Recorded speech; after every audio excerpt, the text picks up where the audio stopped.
Boa tarde, meninos. Hoje nós iremos fazer a correção do Vamos Relembrar, aí nas páginas 56 e 57. Vamos relembrar.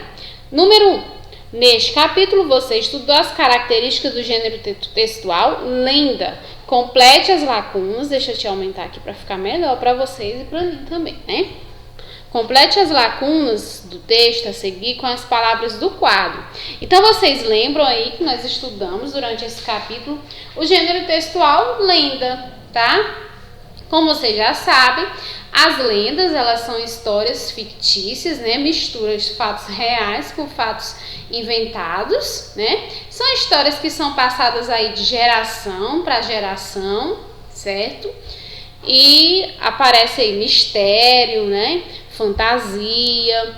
Então vamos lá. Neste capítulo você estudou as características do gênero textual lenda. Complete as lacunas do texto a seguir com as palavras do quadro: fantasia, mistério, geração, oralmente, lendas e origem. Desde muito tempo o homem procurava explicar a origem das coisas que o cercam.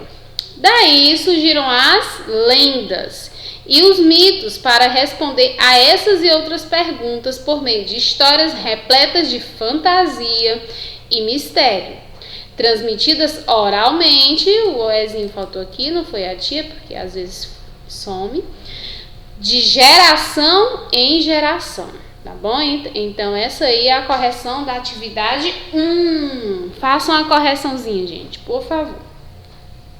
Agora nós vamos para a atividade 2, tá? Você aprendeu que as lendas, assim como outros gêneros textuais, são textos narrativos, pois contam histórias por meio de uma sequência de ações. Encontre no diagrama os nomes de elementos de uma narração, depois copie-os na frente de cada definição. Então, nós temos aqui as palavras que foram encontradas no diagrama, que foram enredo, tempo, narrador, espaço e personagem. Agora vamos completar. É tema ou assunto da história. O tema ou assunto da história é chamado de enredo. Em quem conta a história pode participar dela ou não. Quem conta a história, você já sabe que é chamado de narrador, né? Pode ser o narrador observador ou narrador personagem, né? O narrador personagem é aquele que participa e o narrador observador, ele só observa, só conta a história sem participar, né? Então, são os participantes da história aqueles que atuam nos fatos, são chamados de personagens. Período ou época em que se passa a história é chamado de tempo. A tia colocou aqui que tá desaparecendo algumas letrinhas, mas aí apareceu, tempo, tá? Agora ele vai sumir novamente. Lugar onde se passa a história é chamado de espaço. O lugar onde se passa as histórias é chamado de espaço, tá? Então tá aí a correção da questão 2. Façam a correçãozinha, tá bom?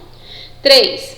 Com relação ao narrador, ele pode ser o narrador personagem, como a tia já disse, quando conta e participa da história, ou ele pode ser o narrador observador. O narrador observador é quando apenas conta a história, ou seja, não participa dela como personagem, tá bom? Então a resposta da terceira questão. No primeiro caso, dizemos que o foco narrativo está em primeira pessoa, E no segundo caso, que ele está em terceira pessoa.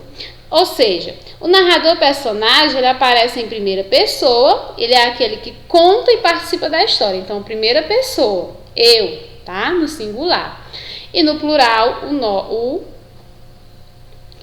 no singular, o eu, primeira pessoa, tá? E no plural aí, o nós, tá? Aí nós temos agora, no caso do narrador observador, que sumiu aqui, mas a gente já mostrou que aparece. O narrador observador, ele aparece aí em terceira pessoa, tá? Ele ou ela, eles ou elas. Certo, gente? Quarto, você também aprendeu que palavras iniciadas com in e n, e in, e m ou i podem ter sentido contrário a outras palavras, tornando-se antônimas. São exemplos disso as palavras. A resposta é pessoal, mas eu te colocou aqui 3 palavrinhas para que vocês possam relembrar aí do uso do in e do i, tá? Então, nós temos aí exemplo. Essas palavrinhas, como ele está explicando aí, elas podem se tornar antônimas. Antônimas são palavras contrárias.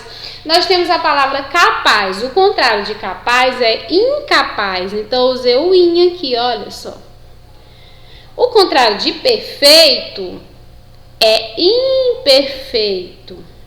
E o contrário de legal é ilegal. Tá? Então, tá aqui as palavrinhas que eu escolhi para colocar aqui para vocês. Lógico que vocês podem colocar as palavrinhas de vocês, porque é uma resposta pessoal, contanto que tenham palavras escritas com in ou i, tá? Para vocês observarem que essas palavras, elas vão se tornar antônimas. Antônimas são palavras opostas a outras, contrárias a outras, tá bom? Por fim, você aprendeu que o encontro de 2 ou mais consoantes em uma palavra é chamado de encontro consonantal, né, gente? Encontro consonantal. O que é encontro consonantal? É o encontro de 2 ou mais consoantes em uma palavra, tá? Encontro de 2 ou mais consoantes em uma palavra.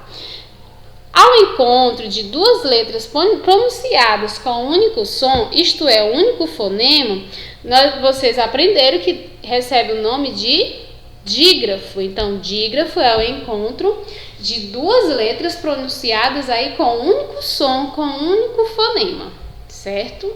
Então, a resposta da 5ª questão é encontro consonantal e dígrafo. Espero que vocês tenham compreendido bem essa correçãozinha que a gente fez do vamos relembrar, tá bom? Então, até mais!